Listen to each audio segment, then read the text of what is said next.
Assalamualaikum warahmatullahi wabarakatuh. Selamat datang di channel Aprilanesia, channel yang membahas seputar tutorial dan teknologi terkini. Kali ini saya akan membahas sebuah SSD yang paling murah dari MediaForce. Ya, SSD ini memang bukan SSD baru. SSD ini bisa dibilang SSD termurah yang ada di pasaran.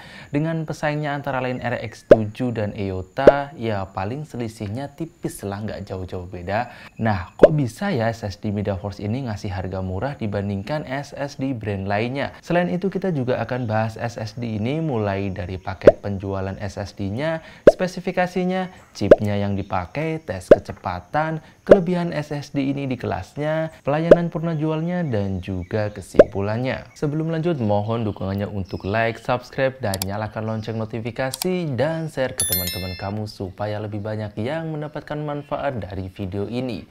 Kita mulai bahas dari paket penjualannya. SSD MediaForce Lightning 256GB tersaji dengan paket penjualan yang tergolong sangat ringkas. Dikemas secara apik dengan kotak kardus, di bagian depannya berisi informasi gambar produk SSD-nya. Kemudian serinya Super Lightning, interface-nya SATA 36GB per second dengan storage memory 3D NAND dan selnya QLC atau Quad Layer Cell. Bentar-bentar, tapi di bagian SSD-nya sih bilangnya TLC atau Triple Layer Cell. Di webnya untuk seri MF0256SL juga TLC. Nah lo, mana yang bener nih? Padahal jenis selnya ini sangat berpengaruh di ketahanan dan harga jual sebuah SSD. Nanti kita lihat dulu tipe chipnya ya sob. Lanjut dulu, di bagian kanan bawah ada informasi kapasitas dan read speed up to 550 MB per second dan write speednya up to 500 MB per second. Di bagian kiri atas tertulis 3 tahun garansi sesuai dengan ketentuannya. Di bagian sampingnya tidak ada informasi apa-apa lagi. Sedangkan di bagian belakangnya juga informasinya sama dengan yang di depan. Bagian SSD-nya sendiri terbungkus dengan bahan plastik hitam dan sangat ringan. Dan informasinya di sini sama ya dengan bungkusnya, kecuali jenis selnya ya tadi. Disertakan juga buku panduan dan juga buku garansinya yang jadi satu, dengan kertas dan finishingnya yang terlihat nggak rapi. Kemudian spesifikasi SSD, available capacity-nya mulai dari 60, 120, 128, 240, 256, 480, 512, 1 tera, dan 2 tera. Tipe selnya masih tanda tanya ya sob. Support smart atau self-monitoring, analysis and reporting teknologi untuk memantau status drive serta mengidentifikasi masalah yang perlu diatasi. Support trim yang bekerja untuk membersihkan dan mengorganisasikan SSD sehingga menjadikannya lebih efisien serta memperpanjang masa pakainya. MTBF klaimnya 2 juta jam, lebih unggul dari WD Blue. TBW-nya 180 TB. Wow, kalau beneran dan untuk pemakaian rumahan, awet banget tuh. Power consumption 3-5 volt dan form factor-nya 2,5 inci. Kemudian operating temperature-nya 10-70 derajat Celcius. Jenis chip yang dipakai, langsung aja kita bongkar SSD-nya untuk tahu jenis chip yang digunakan. Dan ini dia, satu chip dari Silicon Motion untuk controller dan 2 chip dengan merek S untuk tipe NAND-nya. Ketika saya coba cari di internet, tipe chip ini agak susah dan akhirnya dapat di forum berbahasa Cina. Dan akhirnya ketemu produsen chip ini adalah Spacetech yang merupakan divisi perusahaan Micron yang fokus pada memori. Penasaran saya tidak sampai di sini aja. Kita lihat PF575 adalah sebuah kode yang digunakan Spacetech untuk menyingkat part number yang tidak mungkin dituliskan pada chipnya karena terlalu panjang. Pada forum web Cina ini juga menjelaskan bahwa PF575 mempunyai part number FBNN48 sekian-sekian.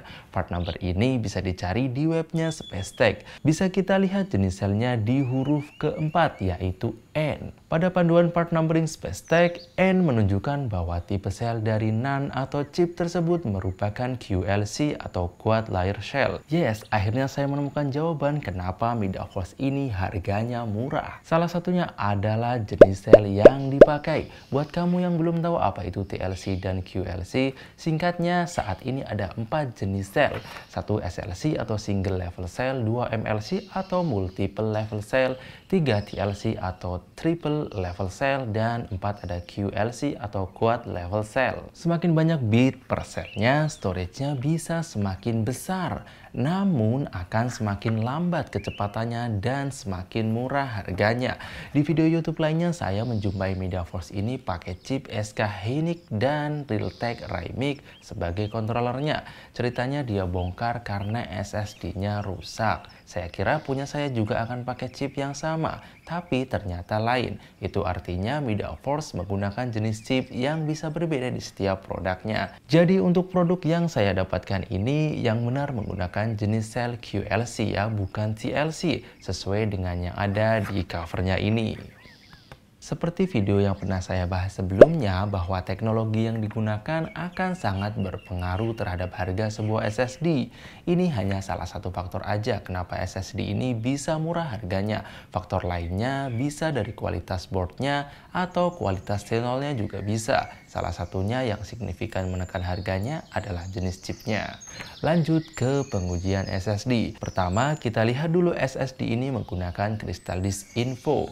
Bisa kita lihat di sini hold statusnya 100% ya, dan temperaturnya saat idle 29 derajat Celcius. Dan di sini yang menarik adalah total host rate-nya dan write-nya masih 0. Artinya SSD ini memang masih benar-benar baru ya sob. Power on hours-nya juga masih 0.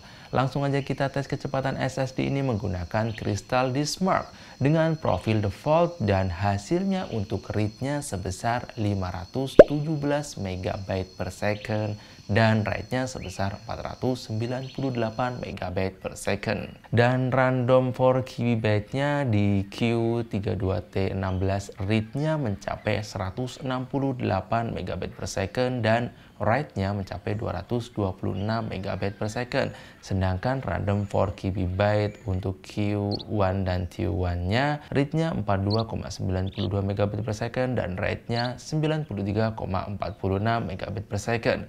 Uji transfer data dari NVMe ke SSD ini di kisaran 300-an ya sob, dan stabil.